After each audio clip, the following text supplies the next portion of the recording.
We are currently in the 9th month of the Islamic calendar, and our Muslim family and friends are practicing Ramadan, where they fast from dawn until sunset in order to cleanse their souls, strengthen their willpower, and increase their self-control. Christians are also in the season of Lent, where fasting is done at least every Friday and during Ash Wednesday and Good Friday. Fasting during Lent is done to repent for sins and to grow closer to God in preparation for Easter. But fasting is also a feature in many faiths. In Judaism, fasting is done for 25 hours during Yom Kippur, or the Day of Atonement. Similar to Christianity, this is done as a way to repent for sins and ask for forgiveness. In Hinduism, fasting is done on specific days of the week or the month, or during certain festivals. It is often done to purify the body and the mind, and to confirm devotion to the gods. And in Buddhism, fasting is done during meditation retreats and during special periods of the year. It is done to develop self-discipline and mindfulness. But is fasting a good idea? What does it do to our bodies? But before we try and answer these questions using science, let me first introduce myself to those of you who might be new here. My name is Chona, and I'm your resident Filipina scientist. I'm a researcher who specializes on the study of the DNA in order to understand how living things can react to the natural world. I'm also a teacher who teaches graduate courses and college courses in cell biology, genetics, zoology, and ecology. And SHE-ensya is my science communication channel where I talk about the science behind everyday things.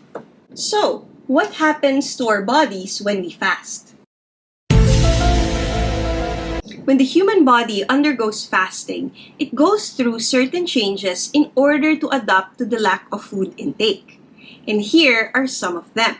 Decrease in insulin levels. Insulin is the hormone that controls the levels of sugar in our bodies. When there is no food intake, insulin levels in the blood decrease, which causes the body to start breaking down stored glycogen, which is a form of glucose, to use as energy.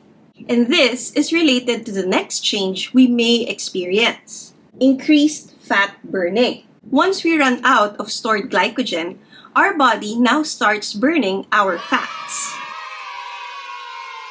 This process, which is called ketosis, leads to the production of ketones, which can be used as fuel for the body. But too much ketones can cause our blood to become too acidic, which is called ketoacidosis. This is a life-threatening condition that can damage multiple organs and is commonly seen in people who have been fasting for a prolonged period.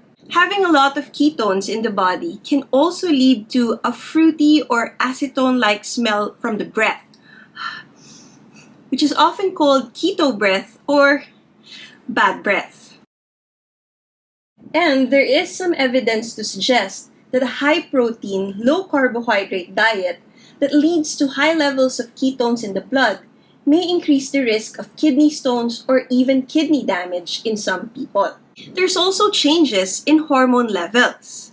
Fasting can cause changes in hormone levels, including an increase in growth hormone and a decrease in cortisol, our stress hormone. And this could be the reason behind why some people report being less anxious, less paranoid, and generally more relaxed when undergoing fasting. There's also increased cellular repair and regeneration. During fasting, the body undergoes a process called autophagy, where damaged cells are broken down and recycled. This process can help to repair and regenerate tissues and organs. This is also one of the reasons why fasting is believed to delay aging and prolong life. There's also decrease in inflammation.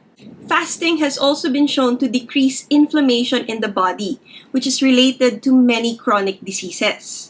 And some evidence indicates this has helped manage the symptoms of arthritis, inflammatory bowel diseases, psoriasis, and even asthma. Wow! Fasting is sounding like such a powerful tool to help improve health and wellness. But for those who have actually tried it, it can be a tough challenge. One of the most obvious challenges of fasting is dealing with hunger. When you are used to eating at certain times of the day, it can be hard to go without food for extended periods of time. In addition to hunger, you may also experience cravings for certain types of food, which can make it hard to stick to your fasting plan. Beyond this, please note that when you are getting less calories than you are used to, you may experience fatigue, weakness, and lack of energy, which can make it difficult to go about your daily activities. Some people can also experience headaches and irritability during the early stages of fasting, which can make it difficult to stay motivated and continue with fasting. Despite all of its health benefits, please be warned that fasting may not be safe or appropriate for people with certain medical conditions, such as diabetes. Fasting can cause blood sugar levels to drop, which may be dangerous for people with diabetes who are taking medications to lower their blood sugar. This can lead to a dangerous condition called hypoglycemia, where the body will have too little sugar and can even cause it to shut down.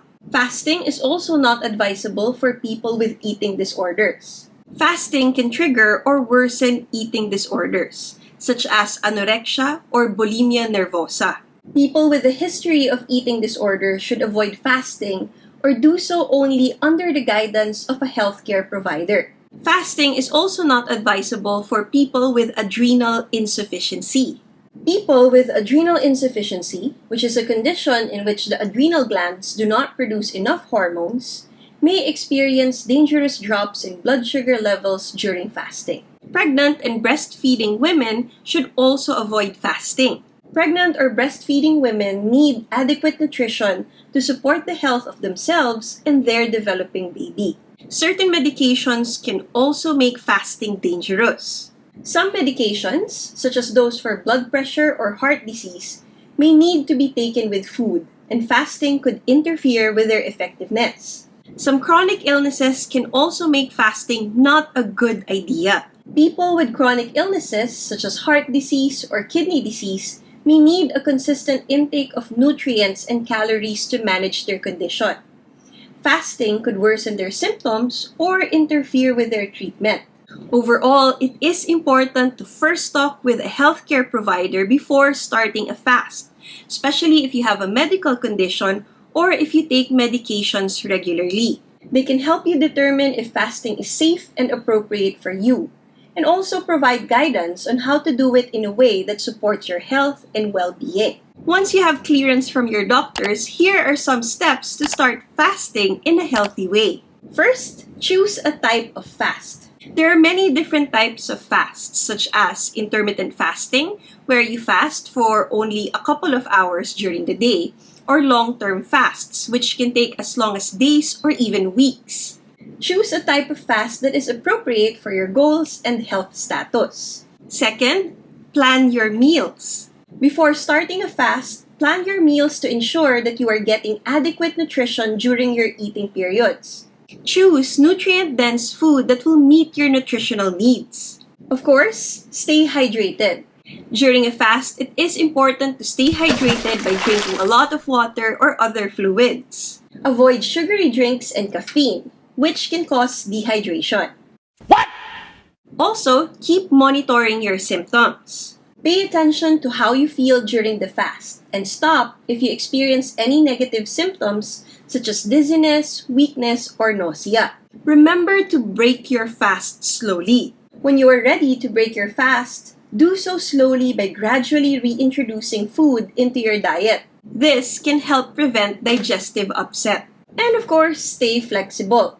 If you find that fasting is not working for you, or if you are suffering symptoms, consider breaking your fast, and you can still find other ways to improve your health and wellness. Without proper planning and preparation, it can be difficult to stick to a fasting plan, especially if you don't have healthy food options readily available. The effectiveness of fasting can be limited if we eat unhealthy foods or junk food during our feeding periods. And so, without understanding the principles of fasting and how to do it safely, you may be more likely to experience negative side effects or give up too soon before you get to enjoy its benefits.